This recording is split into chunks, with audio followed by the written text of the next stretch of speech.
This review was made possible by the support of my patrons. Patrons get early access to these reviews and also get their names in the credits, as well as access to a Mr. TARDIS Discord server.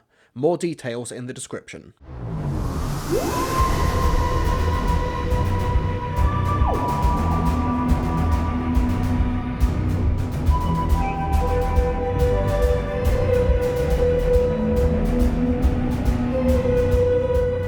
We're approaching the end of Doctor Who Flux, and I think it's safe to say that up until this point, the serialisation of Series 13 has proven to be a pretty big creative success. We've had some great stories, some great villains, really interesting concepts and ideas, and even in episodes that I wasn't particularly enamoured by, there was often a plot thread or an idea that I really gravitated towards. These were my thoughts pre-Survivors of the Flux, the 5th and penultimate chapter in Chris Chibnall's grand experiment.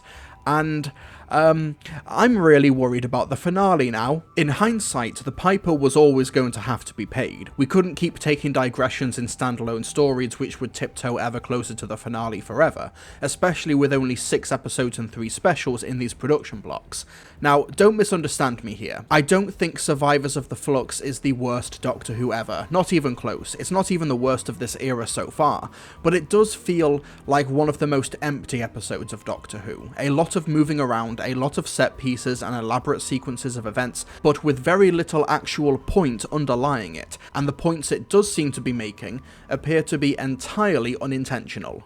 There will be displaced creatures who need a home, somewhere to take over. Oh, we'll get to that later, but let me back up. Village of the Angels ended with the 13th Doctor being transported to Division, with Yaz, Dan and Professor Jericho stranded in 1901, and for the Doctor, the episode picks up shortly after the last one left off, with her appearing at Division, where she finds her adopted mother established last season, Tecteun, played by Barbara Flynn, and the Doctor discovers the origins and the meaning behind the Flux. Yaz, under instructions from a holographic Doctor, is travelling the world with Dan and Jericho to try and find the date of the end of the universe. Meanwhile, we've also got the Grand Serpent, who has somehow found his way to 1950s Earth, and is there at the creation of UNIT, and he starts working his way to power in the organisation over several decades. Meanwhile, Vinder finds Swarm and Azure, and meanwhile, Belle gets transported to Earth due to her stealing a Lupari ship and has an altercation with Carvanista. So yeah, lots of moving parts and plot strands being put in place for the conclusion next week, but does it all come together? Well, it's hard to say right now if it actually pays off without seeing the finale, as it might justify the focus and the narrative decisions at play, but here, right now, Survivors of the Flux is thoroughly unengaging. There's really nothing interesting happening here outside of the superficial elements. Let's go through these subplots one at a time. Let's open with the 1904 troop, as this is easily the bright spot of the episode. It's great to see Yaz take point and use her experience as a companion of the Doctor to be proactive and travel across the world with a simple goal: find out when the universe is due to end. Now, this already feels like a redundant task, because they already know when the universe is due to end. Halloween. October 31st. Halloween! Trick or treat! Like, the Doctor and Yaz already knew this. They were here for it. They watched it happen. But wait a tick. We have a partial date. December 5th. But no year. Oh, so the end of the universe and the actual end of the universe are 2 different dates, 2 different things? Is this like a dead and mostly dead Princess Bride shifting of the goalposts? The Doctor recorded this message before the angel appeared on Yaz's phone at the end of Once Upon Time, so the Doctor has no idea about this second flux, which she learns from Tecteun in this episode, so the motive and the incitement of this quest to find the date only makes sense if you are the audience and you know that the flux on Halloween has a sequel coming out on December 5th. This isn't being motivated by the in-universe logic or the characters. But anyway, aside from that incredible misstep, this scene with the Doctor hologram and Yaz is a nice character beat, where Yaz has clearly played this video message so many times that she's able to respond to all of the gaps. I like to think that Yaz has never played this message to Dan and Jericho, hence her waiting for the two to have left the ship cabin before playing it again. But let's deal with the elephant in the room here. If the flux is destroying the universe, if planets and stars are being wiped out, there will be displaced creatures who need a home, somewhere to take over. But that would mean a time of battle for ownership of the Earth. Oh boy, is that terrible phrasing. Now, does it make in-universe sense that a protected and intact Earth would become a place of sanctuary for all of the displaced creatures of the universe who have had their worlds destroyed by the Flux? Yes, it does. Is that something that would need to be overcome if the Flux can't be reversed? Yes.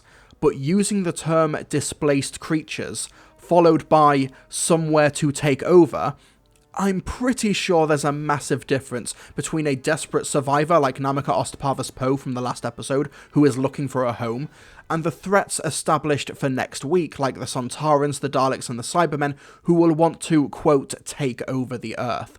Unintentionally or not, this wording is incredibly inappropriate, and the conflation is entirely unnecessary and so easy to write around. This episode is already ADR'd to hell and back. You might as well just get Jodie to record a qualifier or two during this scene while you're at it. Whether or not Chibnall has the political leanings of your average reactionary, or he was just so focused on hinting at threats like the Daleks and the Cybermen next week that he completely neglected the implications of the wording, either way, it's really careless and haphazard writing, and this is regardless of your political affiliation, because like I said before, there is clearly a distinction between these two things already established in prior episodes. But yeah, Yaz, Dan and Jericho's subplot revolves around them travelling by air, land and sea across the globe. It's a nice change of pace for Doctor Who, as I think we can take for granted just how easy travel can be with a TARDIS, and that the practical movement across the world in 1904 is significantly more involved and difficult, obviously. We've got some great scenes here, like Yaz and Dan fighting off an assassin of the Grand Serpent, then disposing of the body, encountering a hermit in Nepal who just wants gossip. And this is so funny to me. Obviously, humour is subjective, but yeah, it worked for me. On the advice of the hermit, Yaz, Dan and Jericho decide to paint a message to Karvanista, and... wait, sorry, hold on. Okay, so there's 4 setup shots of Kevin McNally in this scene. We've got one of him throwing the ladder over the Great Wall of China, him going through the tall grass, him painting part of the message, and now, ta-da, he's got a beard. Is the image of Dan and Jericho with beards funny and cool? Yes. But how did this happen? Like, in the editing room, how did this not get spotted? I understand it happening on set, okay, maybe they were rushing or something, I don't know. But if necessary, when you catch this in the edit, just put the audio of this shot over the zoom out transition so you can hide this massive and distracting continuity error between shots. I hope it looks alright. I don't suppose we'll ever know, really. Anyway, this whole concept feels very Stephen Moffat, and you know what, I'm even willing to overlook the fact that if they're going to paint a message so big it can be seen from space, but they don't paint it actually on the Great Wall of China, then they could paint it anywhere. It doesn't matter to me, because honestly, it's just immediately undercut in the following scene. I don't have time travel, you idiot. This might get paid off next week, but if you're going to dedicate this much time to this idea in the setup episode, it feels really unsatisfying to have it be so thoroughly and verbally undercut here. But wait a second, Karvanista was a member of Division, and he doesn't have access to time travel? I don't know, it feels like there's a discrepancy there. But okay, this globe-hopping stuff gives Survivors of the Flux a really unique feel, like a Jules Verne Around the World in 80 Days style novel. It's really cool, and I think it's great to have Jericho along for the ride. This is a real advantage of the serialized format, as throughout Doctor Who, we have had incredible actors play incredible characters, but next week we just move on and we rarely ever see them again. But with Flux, we can actually bring them along, or have them appear in more than one episode. It's great. However, while I've said in the past that I think a strength of Dan's character is his openness and laid-back attitude, allowing him to roll with the punches and go along with everything, in this episode it's now starting to feel like a weakness in the story. Outside of a single line of Dan wondering if they'll ever get back home after travelling for 3 years, there's not really much on the page about the emotional side of this. While I like to think that Yaz hasn't shown Dan and Jericho that hologram message, it's never actually confirmed. Does Yaz feel confident enough to go through this task? Is there friction between Yaz and Dan, considering that Dan has hardly interacted with the Doctor all season? Does Dan actually think that the Doctor can be trusted? Jericho mentions being aware of the horrors in history to come, but he's never confronted with anything. There's so much on the table that can be explored, and it's just not happening. I understand that this may be a consequence of a truncated season. Maybe this side plot was meant to be an entire episode on its own, but maybe instead the episode should have shifted its priorities around, like maybe not dedicating an entire subplot to the Grand Serpent with no context for his appearance and no discernible justification leading up to the finale. But we'll talk about him later, because there's a broader issue with that subplot that I can't address without talking about the Doctor and the Division first. I said in my review of Once Upon Time that having Barbara Flynn as Tech Tae-yun appear briefly with no context or reason was a really bad way of setting up a mystery, and I'm feeling very vindicated right now, because her appearance there played no factor into her appearance here. In fact, it actually goes against this episode. Tech Tae-yun in Once Upon Time tells the Doctor to not go looking for this place. And don't come looking for this. So when she sees her here... I've met you. You won't be told, will you? It's a defining trait. But the Doctor didn't go looking. After meeting Tech Tae-yun, she went to the TARDIS, an angel appeared and took them to Devon. That angel happened to be a member of Division the Doctor did not know beforehand, and then the angels took the Doctor, here, to Division. The Doctor didn't do anything. Seriously, this is really bad writing. This is almost literally the Sailor Moon "you didn't do anything" meme, but played straight-faced. We all need to clear up after ourselves. That's why I had you brought here, to ensure you won't be in the universe to save it. I'm sorry, what? And don't come looking for this. That's why I had you brought here, to ensure you won't be in the universe to save it. And don't come looking for this. That's why I had you brought here. I think I'm going to break something. Anyway, so, part of me admires Chibnall for sticking to his plan from last season. I'm sure he knew it would be controversial, but he's gone for it anyway. He's stuck to his guns. Cool. However, I can only take that superficial praise so far, because I think I've finally figured out why some of the fandom do not like the Timeless Child concept. And no, I'm not talking about those who hate it because it means the Doctor might not have been white at some point. I'm on about people who can't quite put their finger on why they don't like it, but they want to kind of see it play out, but they're still not sold on it. And it's because the Timeless Child and the revised origin and even Division itself never makes a case for itself. Between the Ghost Monument, when the Timeless Child is first mentioned, to now, 25 episodes later, there has never been a moment where Chibnall or a character by proxy in his scripts has actually made a case for why they should care or be invested in this change. It was never going to happen in the Series 12 finale, because that was just 3 finales jumbled together at once, so the revelations of the Doctor's past weren't even important enough to be explored in its own dedicated episode. But now, here we are, with an opportunity for the Doctor away from her companions to finally get everything off her chest, to get the answers that she seeks. And the audience get absolutely nothing to work with.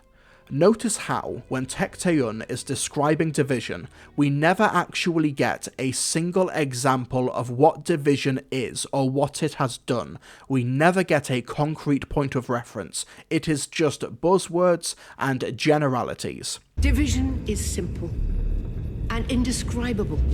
I feel like I'm watching a reactionary YouTube clip that I need to do a response video to. Division is simple and indescribable. Okay. It began on Gallifrey as a group to ensure the safety of our galaxy. As our ability to travel grew and our horizons broadened, Division kept pace. The number of operatives grew. What did those operatives do? Anything we needed. Such as? Guided and shaped events. Interfered. How? In contravention of all Time Lord directives. Well, not every civilization works or is enlightened. Some How? require help. Some needed to be told. Division assessed and acted accordingly. How? Did it interfere? How big has it become? Colossal. Across space and time. What did you do? Its influence is unparalleled. Its reach is unlimited. All from the shadows. It achieved its aim beyond our wildest dreams. What did you do? Am I losing my mind? Division is meant to be this massive, incredible, and successful organisation that the Doctor knows nothing about, and the audience isn't given any information about what they've done. Division, what could be the great big bad final villain of the Jodie Whittaker era, years of Doctor Who, is basically a ghost. Intangible, unidentifiable, with no actual impact on anything whatsoever.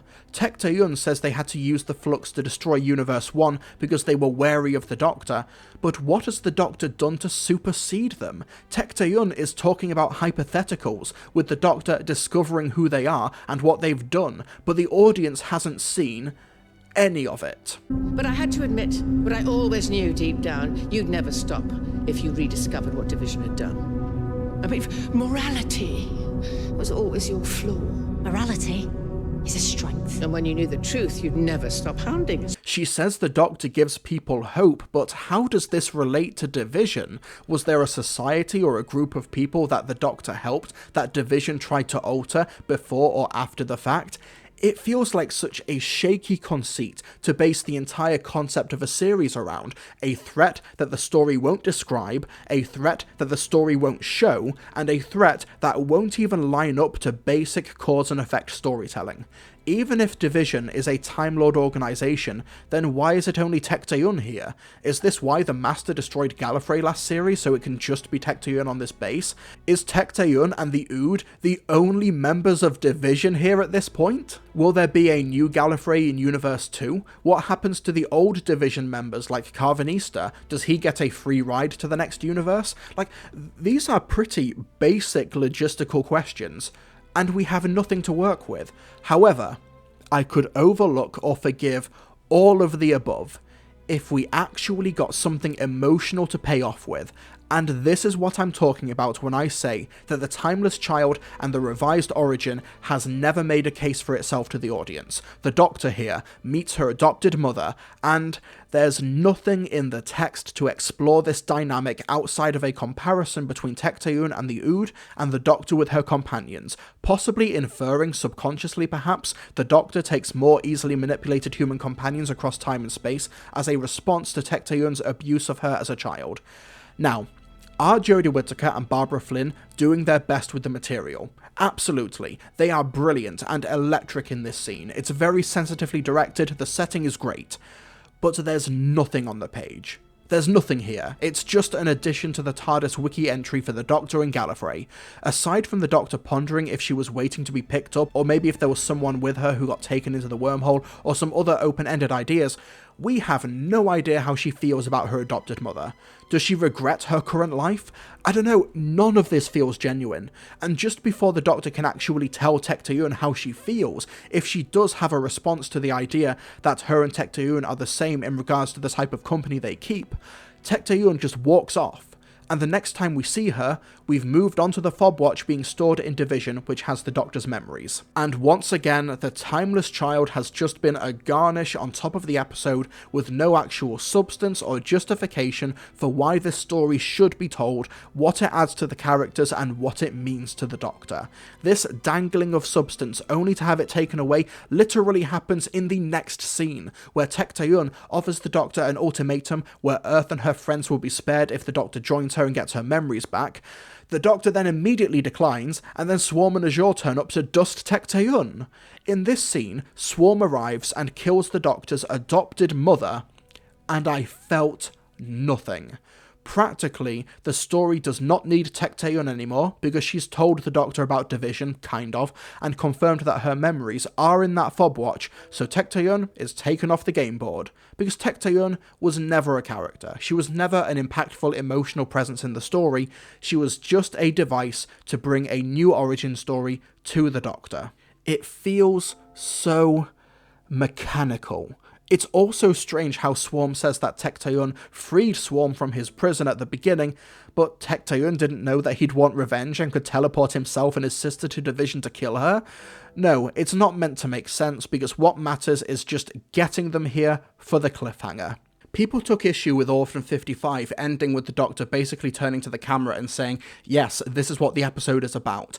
I would rather have that than have the Doctor look at the camera and basically say, I have nothing to say here. This episode is not about anything. This subplot, this plot strand, I have nothing on my mind. Now, will any of this be justified or work out in the next episode?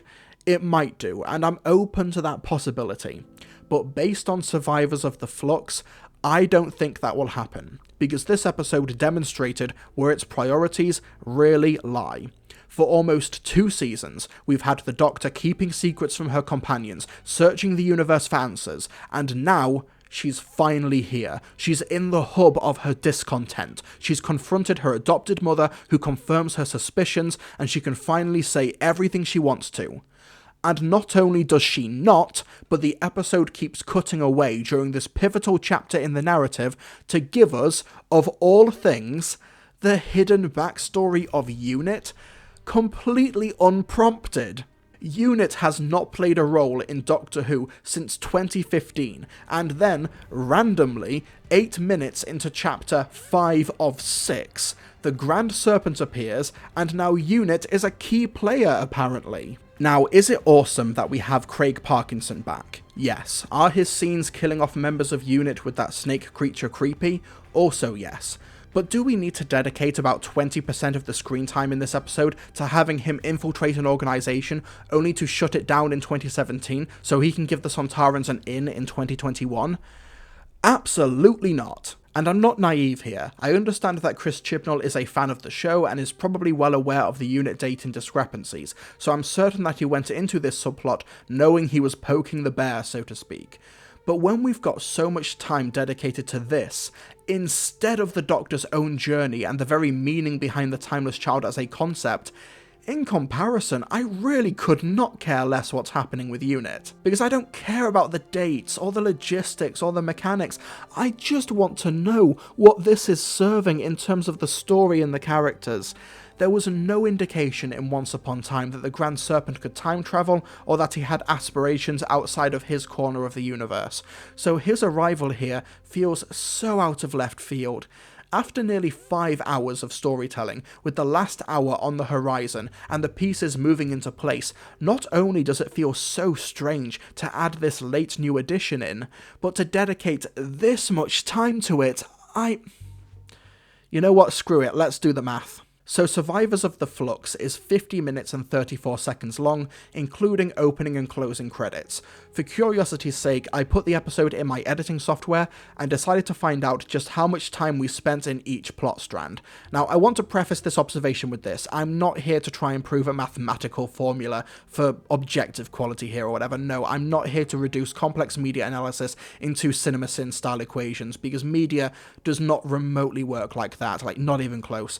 I'm just doing this now to illustrate a broader point. So, here's our strands. We've got the 13th Doctor with Division, the 1904 Troop, the Grand Serpent with Unit, Bell and Carvanista, and lastly, Vinda with Diane. At the bottom here, we've also got the credits. I cut out each scene using visual transitions as an indicator, and put them in their own timelines. Here's the distribution of screen time. So I offhandedly said a few paragraphs ago 20% for the Grand Serpent subplot, and I wasn't far off. I actually underestimated it. We spend 22% of this episode's screen time on this subplot. And for what? So that Unit isn't around so the Sontarans can invade? The Sontarans don't need a reason or permission, they can just arrive and do it. What does the Grand Serpent have to do with any of this? Charitably, I feel like there maybe is a comparison thematically being made between Yaz temple hunting and being respectful of the history and the artifacts and making sure they return what they take, compared to the Grand Serpent, who is just meddling in Unit's affairs as and when. But that's not really a good way to spend nearly a quarter of your penultimate episode. And before you say, just wait until next week, I do know that the Grand Serpent is in next week's episode, but I'm on about here, just making this a standalone follow-up chapter leading to the finale. Because having the reveal at the end of this episode being, oh, the Grand Serpent, he was the one who let the Sontarans in, that's a crap ending, and that doesn't remotely justify what's going on here. I will say, however, in this subplot's defense, It is 100% in character for rich, posh British people to bring in complete strangers into their top secret, highly lucrative organisation just because they go shooting together or share similar hobbies. In fact, it's so in character, it kind of hurts to watch. I do think that the scenes in Unit are cool. The production design is top tier, the Brigadier cameo is really nice along with his name in the credits, and Craig Parkinson is a brilliant villain. But we've got the Doctor and her adopted mother between universes hashing out their differences and ideologies, and that could occupy that real estate. There's a time and a place. It just feels like the Timeless Children finale all over again. These are meant to be universe-altering revelations and a fundamental shifting of who the audience thought the Doctor used to be. But it's not important enough to actually dedicate screen time towards, because the show wanted to put some hard dates on when Unit was formed. Like, is there any wonder the Timeless Child hasn't been embraced with open arms by the fandom? If you don't actually care about that plotline, then we definitely won't. Anyway, I liked the moment with Bel being taken away from Swarm's base and Vinder hearing it. It's a nice twist, just as we think Bel and Vinder are going to pair up for the finale, but then it turns out it's Bel and Carvanista. Though, why did that Lupari ship drift away? That first one, I mean. There's no explanation for it in this episode, and considering it motivates the shifting of an important piece of the puzzle in this series, it should maybe get an explanation in this episode, rather than ignoring it or leaving it for next week. The two make a fun pair, so let's see what happens next time. As for Vinder, he seems to arrive with a plan to get absorbed into Passenger, but like I showed earlier, his strand is only 6% of this episode, so there's really not a lot to say here, other than, wow, Passenger can hold millions of people, but Vinder finds Diane right away. But who knows, maybe Diane killed everyone and now she has a taste for blood, which is why she wants that gun so badly. Finally, someone with a gun. I'm Di, by the way, from Liverpool. And I've got some scores to settle with this lot. Folks, Nadia Albina is a great actor, but no actor is good enough to make that shift convincing. Diane was just a museum worker from Liverpool in 2021 who had a cute crush on Dan and liked coffee. Where did this trigger-happy mad woman come from? Oh, and I almost forgot as well, I did like the scenes with Yaz, Dan and Jericho going through Williamson's tunnels. It was great to see Steve Oram arrive on the ship and act like everyone else was crazy for not following, though it seems a bit clunky to have the group arrive in 1904 Liverpool and not establish the actual timeline of the Williamson tunnels. Joseph Williamson died in 1840, so they're exploring the tunnels 64 years later. Now, you watching this video might think, oh, it's a no-brainer, but you're someone who watches in-depth Doctor Who reviews online. I'm talking about the casual viewer who might wonder just where everything lines up in this story and who aren't as clued in. But yeah, the doors in Williamson's Doomsday Bunker are in flux apparently, especially door number 9. But then the Sontarans invade. The Grand Serpent has been in league with the Potato Men and lets them invade, as Swarm and Azure threaten the Doctor. And that's the cliffhanger. Kind of a big step down from the prior weeks, to be honest. I honestly think this is the weakest cliffhanger of the series, mainly because very little has actually happened in this episode. Think about it, we've got an alternate perspective on the history of Unit, which hasn't really changed but has been expanded upon. We even got Kate Stewart for about 1 minute, who threatens the Grand Serpent. Kate, after outing yourself to a potentially dangerous, possible time traveller infiltrator of your family organisation, and you do have a paper trail and evidence, what are you going to do now to bring him down? I'll be in my bedroom, making no noise and pretending that I don't exist. So yeah, we learn that Division exists, that the universe needs saving, which was already established, and the Sontarans are here, cool. Really, when you practically think about it, survivors of the Flux only really moved the Doctor towards the Fobwatch, then Swarm and Azure arrived, we also brought Bel and Carvanista together, put Vinder inside of Passenger, and had Yaz, Dan and Jericho go to the Williamson tunnels. It's really unfulfilling, and it's 50 minutes long. It's why, for myself at least, when the credits rolled, I felt like there must have been like another 10 or 15 minutes left.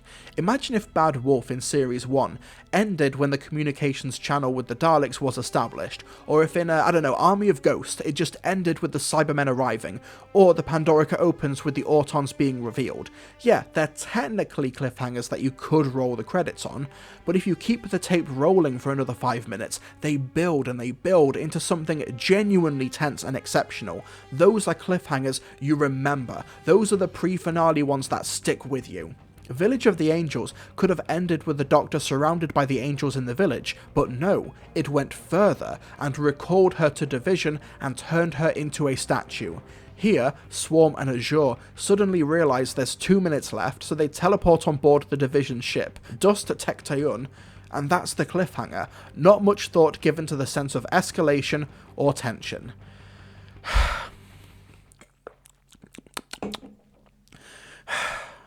Yeah, this episode really isn't very good. I do want to quickly mention there's some stuff here I really did like. I loved the design of the Division base, the beautiful imagery of this tree at the center of the console, as well as this beautiful floating structure between the two universes. I liked the Oods inclusion here. There was this really funny exchange. You cannot. It is too late. It's never too late. I'm very good at pulling rabbits out of hats. I have no rabbits. It's a metaphor. Or hats. Honestly, it doesn't matter. In fact, the comedy was really strong in this episode, at least for me. I've already talked about the bit with the hermit, but I liked the pulley system gag in the intro, Dan threatening to bite the assassin's toes. This subplot was the highlight of the episode, and the most entertaining part of Survivors of the Flux. I love the music and the direction and the editing, but on a story level, most of it comes across as just busy work. The Doctor and Division subplot is wholly insubstantial. The unit subplot, at this point at least, feels like it's a deliberate distraction from everything else. You'd think that a truncated season from 10 episodes to 6 would mean that we get tighter, more focused episodes with the fluff removed, but Survivors of the Flux, it feels like it's all fluff, which is not what you want to be saying for the lead up to the finale. Once again, imagine if Army of Ghosts was just Torchwood exists, here's what we do. Cybermen! Survivors of the Fluff, more like. I'm sorry, I'm tired. This episode has drained me a bit. So yeah, join me next week for the conclusion of Doctor Who Flux, with the Sontarans, Daleks and Cybermen about to fight over Earth. Kate Stewart is the first line of defense, and it's time to finally learn about the Doctor's hidden past in The Vanquishers. I'll see you next time. Hey everyone, thank you so much for watching my review of Doctor Who Flux, Survivors of the Flux. I'm recording this this outro now on the morning of the Sunday, so I have not yet seen The Vanquishers yet, so hopefully it all pays off for the finale. My fingers are very firmly crossed. But as usual, I just want to thank you folks for watching this video. Please be sure to like and subscribe if you enjoyed the video, if you want to see more in the future. Be sure to leave any comment down below in order to appease those almighty algorithms and things like that. And if you want to support my content in other ways, you can become a patron. You get your name in the credits like these wonderful people, you get access to a Mr. TARDIS Discord server, and also you get these videos several days early, including my currently in progress marathon for December, where I'm doing the top 50 Doctor Who scenes of the revived series. Patrons get those videos several days early, so I hope you enjoy the marathon, and your support is greatly appreciated. I'd like to give a particular shout out to these patrons: Ann Neubauer, Dean Jones, Andrew Blewett, Callum Baird, Daniel Davis, Dylan Whitaker, Flabu, Flipmeister MK, Leela, Matthew Perry, Michael Serrano, Nate Harris, Palex, Raven Woods, The Brit Sniper, Toby Loxton, Zachary Taylor aka Mario Fanboy 15, Dan Morrison, Nathaniel Holden, Samuel Brooks, Zarby555, Aaron Carver, Adam Grattan, Darius, Finley Rude, George is Lost, Ginger Animator, Harvey Smith, Jack D. Evans, Joseph Adams, Joshua McDonough, Ollie Tomlinson, Rebecca Hill, Ricky Temple, Ryan Duncan, Samuel Whitaker, The Raggedy Jedi, Will Be Fat, and Zach Conway. Thanks so much to all of my patrons for all of your support. It's massively appreciated. It helps to keep the lights on here. And folks, I'll see you all next time for The Vanquishers. Please be good. Please pay off.